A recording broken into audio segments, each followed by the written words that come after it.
সাজেকের কংলং পাহাড়ে উঠতে কেমন লাগতেছে? খুবই কষ্ট।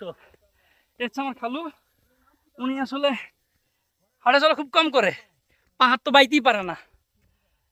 তো এই যে তার অবস্থা, এই যে দেখেন কতটুকু নিচে নামছে। আমি এই যে ইউজ दिल्ली का लड्डू जो खाए वो पछताए, जो नहीं खाए वो भी पछताए। सेम जैसा साजे के आया, ঘুরলেও ভালো লাগে, पछताया, जो नहीं না है वो भी ঘুরলেও ভালো पछताया। লাগে। ওকে, এই যে আসেন আসেন খালু, সিঁড়ি, আপনার জন্য সিঁড়ি ব্যবস্থা আছে। হ্যাঁ, পাথর পাথর, আসেন খালু।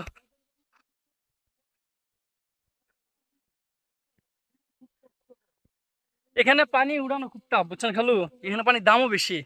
1 লিটার পানি আপনার 30 টাকা 40 টাকা এরকম। আর তাও যে পান, এটা শুক্রিয়া। কারণ এখানে আসলে পানি উঠানোর মতো কোনো প্রসেস নাই, যেই কষ্ট করে